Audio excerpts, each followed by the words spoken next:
morning to everybody.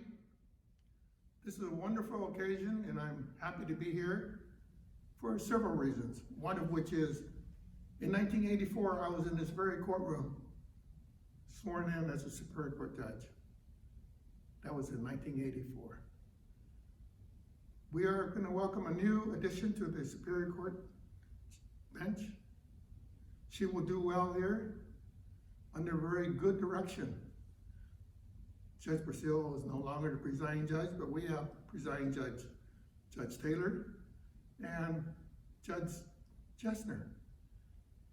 Back in 1984, when I was in this courtroom, it was Judge Jessner's mother, who was the county bar president, who spoke at the ceremony. It was a wonderful event, and I sat right there in that chair to be introduced and sworn in. It was a wonderful occasion. Well, today we have another wonderful occasion where I now have the benefit and opportunity to swear in another new judge in the Superior Court. Linda Sun, who I met in 1991. Because of her community and civic work, I enjoyed her company, and I saw she had talent to which I would like to envision her doing legal work. I encouraged her to go to law school. She went to law school. Did well. She got a good job as Assistant Attorney General. Wonderful. But I saw more talent in her because she just demonstrated the acumen and scholarship that is wonderful for the bench.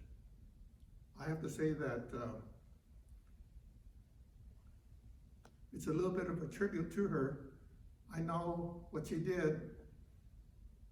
My dear little girl worked in my chambers in the last year of her law school as an intern. And so when I say that I knew she had these qualities, she has earned and demonstrated these qualities through her work. Her work ethics is wonderful. Her demonstrated dedication to civic and community work is quite clear. But her scholarship, which we can't change, it's just been excellent. But you had something beyond all that. You have a judicial temperament that was demonstrated in how you conducted yourself and how you approach your work and the outcome of your work. I would say that you have a clear mind to the respect for law. I think that is so important in what you are now going to be doing as a judge. As a judge, I would say that your duties are quite difficult. The pressures are great. The volume of work is tremendous. And I say to you, as you go through your work, the stresses and the difficult decisions you will make are difficult. I would say that do it honestly, with ethics and justice, and go to bed at night feeling that you did the right thing. That's the only way we can support the system to work. And if you're ready to proceed into this judgeship, I should come forward to be sworn in as a judge.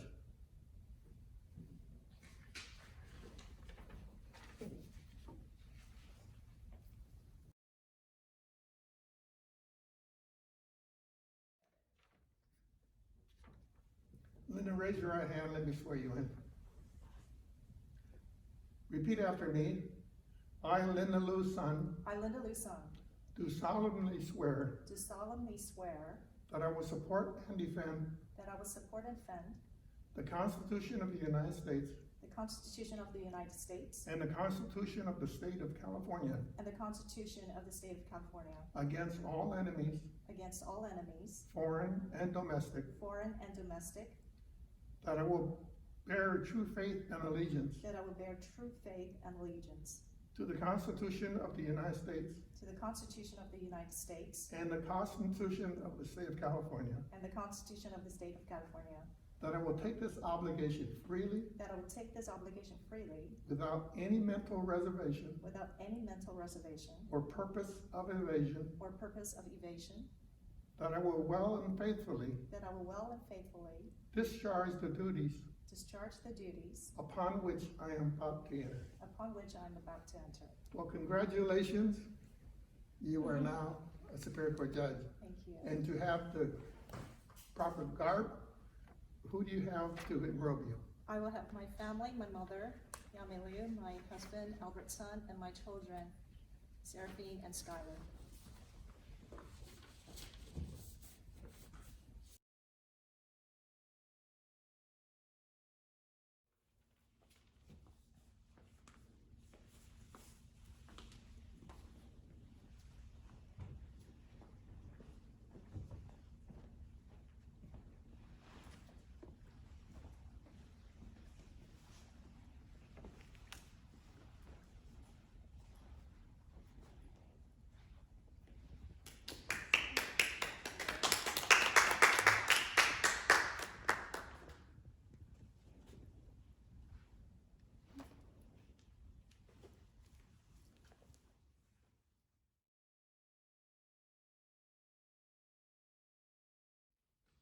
It means the world to me today to have Federal District Judge Ronald perform this ceremony. I am the product and beneficiary of his mentorship. Those who met me on the campaign trail probably already have my 1-minute stump speech memorized. Today, I'm going to fill in the blanks with the faces of some key players who have contributed to my American dream. So you all know that I'm a first-generation immigrant, born and raised in a working-class family where both of my parents were teachers in Hong Kong. They used their last penny to send me here for college on my own so that I could have a better education and life. My father passed away 16 years ago, but the person who sacrificed so much of herself is with me today, and that is my mother.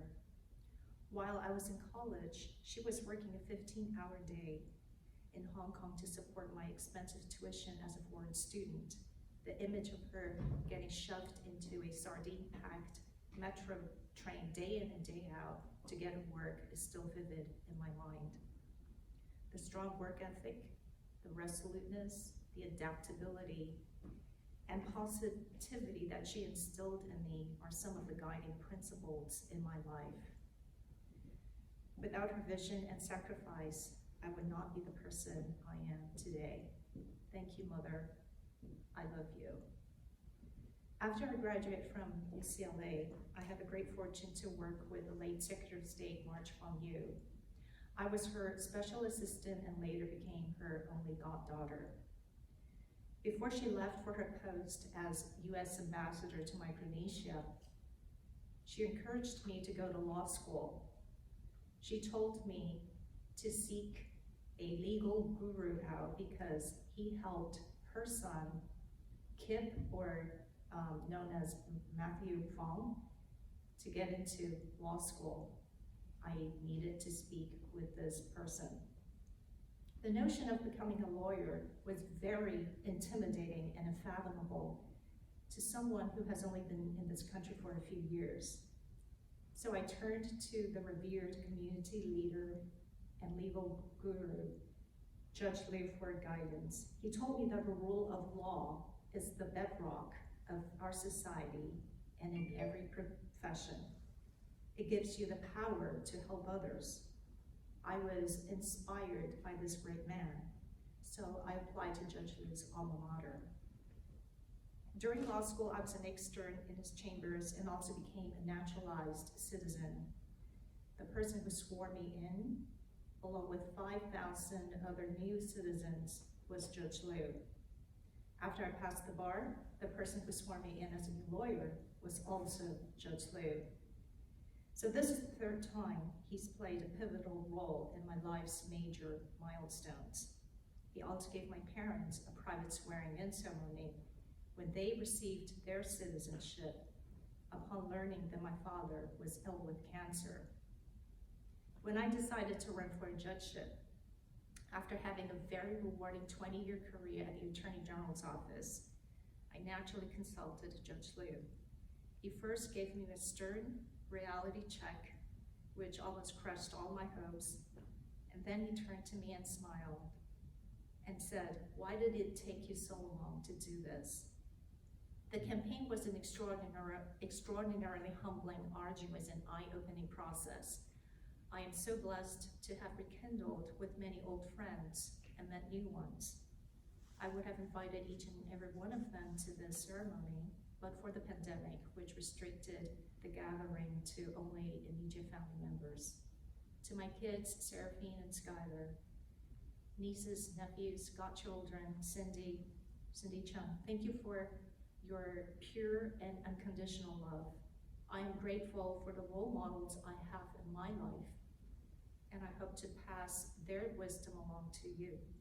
Finally, to Albert, my husband of 26 years, thank you for sticking around and for supporting my dreams. Some of them are wild, but some did come true.